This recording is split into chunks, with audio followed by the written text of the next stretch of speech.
I'm trying this time to be the first semester in the last 7 or 8 in which somebody doesn't ask me, is the final comprehensive? You know why? Because you got a study guide. It's there right now. You can look at the study guide. Oh yeah, it is comprehensive. Because if you send that to me on the week before the final, a question like, is it comprehensive? I'll make fun of you. I will.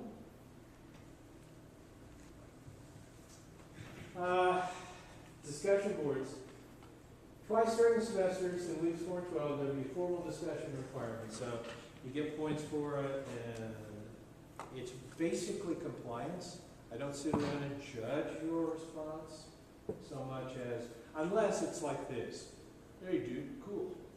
That's not a sufficient response. It has to be in some sense substantive, okay?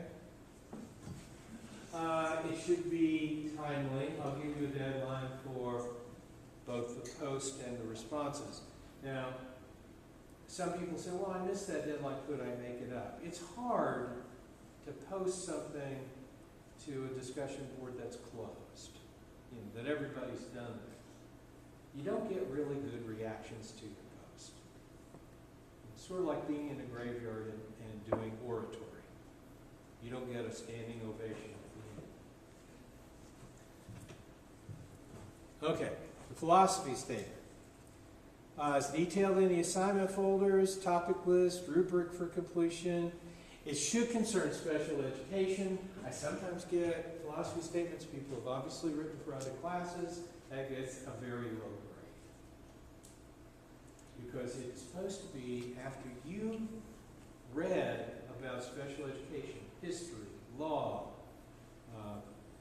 the social and political context of special education, you need to think about how you feel about it. Now, does it have to be referenced? No, not heavily referenced at all. As a matter of fact, you can get a perfectly good grade with no references.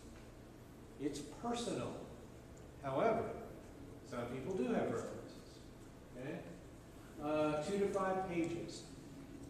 There's no penalty for going over 5. I have people who, for example, have very personal reactions to special education. Maybe they were labeled as having an exceptional learning need. Maybe they have friends or siblings or relatives, or they've worked closely with neighbors who have exceptional learning needs. They may have much more to say, much more personal reaction. That's not required. 2 pages, I don't think you can do it in less than 2 pages and cover all the topics that are there, no matter how eloquently terse you are. I also think you can do it in 5, but there's no penalty for going over 5. I've had people turn in 15-page responses. There's no penalty for it. Don't everybody turn in 15 pages because you know what you're doing, punishing me. 110 people. 15 pages each. I'll be cursing by the end of it. Not you personally, just my lot in life. Okay? That's all the assignments. Over on the buttons, you'll see there are going to be resources. There are none there right now, but for example, if I ask you to, I might post an article there. That's in Contemporary Press, something like that. That's where you can find that. Okay. There are also these PowerPoints, so that you can see the outlines of the chapters. The study guides are listed there too under resources towards the bottom. Thank you. Final and midterm study guides. Just look at them, print them off even. Okay. Yes, sir. This might seem like a silly question, but I just want to make sure. If you read all those PowerPoints pretty thoroughly all the way through, are you still going to need to read the book? Or? Yes, you will. Sir. Would you recommend looking at PowerPoint before or after reading? Before. I'd organize my reading that way. Here's, actually, some people have trouble and they come to me and they say, I'm studying, I'm reading, I'm doing everything I can. What would you recommend? And here's what I recommend when they come to me. Sorry, you get a free. case you were one of those people. Not that you did, but I tell people to read a PowerPoint, then go through and read all the boxed sections, including the myths, the definitions, that sort of thing. Then go through and read the chapter. There are some, we don't post those, do we, those trial quizzes. They have, in some of you who get particular forms of this textbook, you can get trial quizzes. Don't necessarily do those because we find a great many errors in the trial quizzes. People say, I thought I read this, and say, yeah, you're right, the answer to the trial quiz is wrong. But that's what I would do if I were in your position. I'd organize my reading ahead of time by doing those things, then reading the chapter. Anything you don't understand, how could you find out about it? Email me. Come by my office.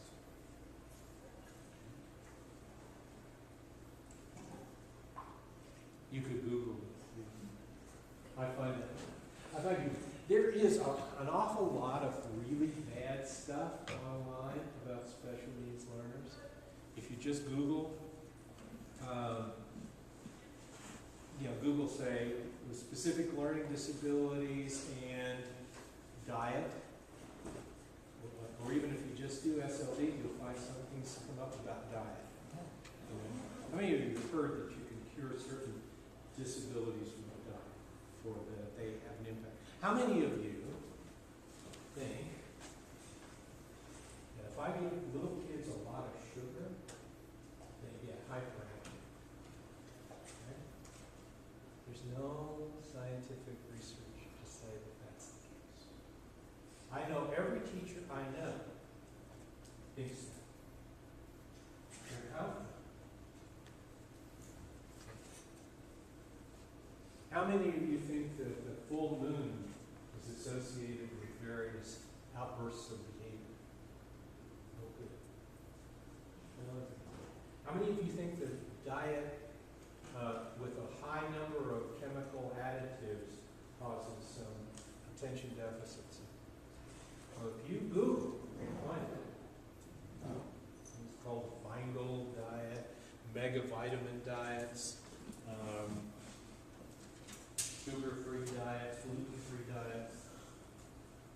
Not much scientific information about the efficacy of those procedures. So,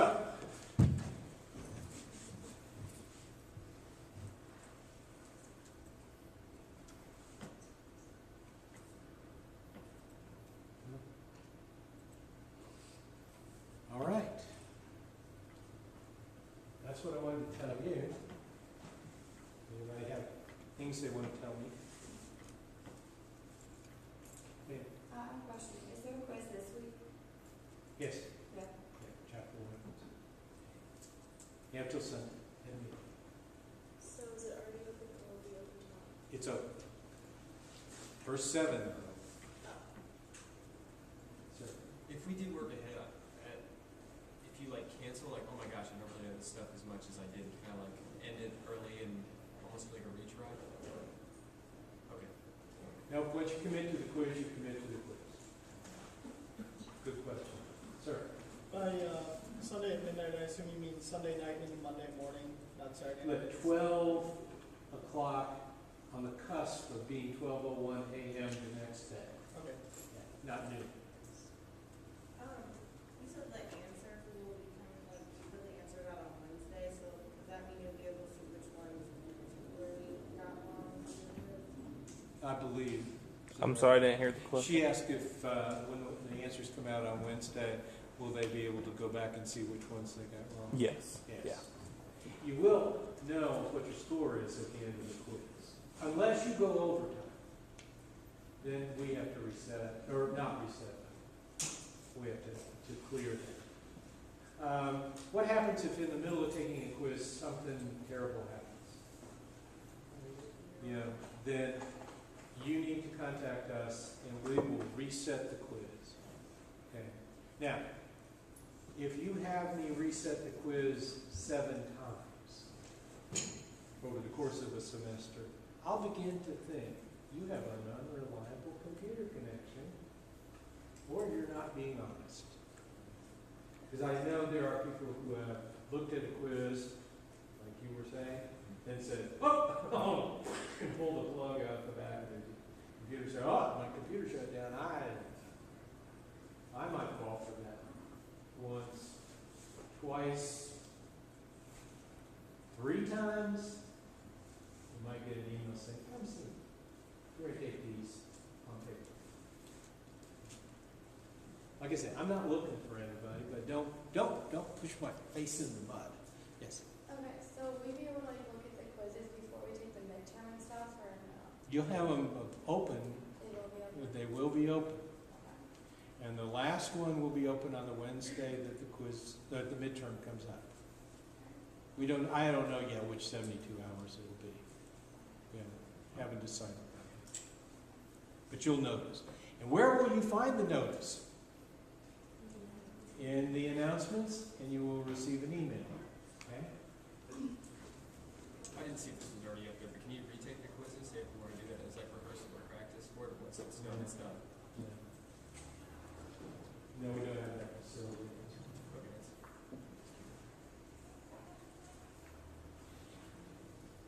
that's. The best thing to do is to plunge in, read a chapter, try it. The first 4 chapters are really setting the table for the chapters that deal with specific exceptional learners. Okay? So they talk about the history, legal background, social background, parents, families, trends in the field, and multicultural concerns. So those first 4 chapters, again, they're not every other chapter looks pretty much the same. Starts off with, what's the definition of this condition? Where do we think this condition arises? How does it arise? How many people are subject or concerned about this, concerned with this condition? And educational implications, life cycle implications. So by the time you get to by the time you do chapter 5, it will settle into a routine. First 4, a little more challenging in the sense of trying to figure out what the questions are. I'm just saying this ahead of time so that I stave off the flood of emails that follow going, I took chapter 1, I really studied and I got a 14. Okay. Where do you get, nobody on chapter 13 says, I really, really studied, I only got a 19. How many questions are this? 20. Everyone is 20 except midterm and final.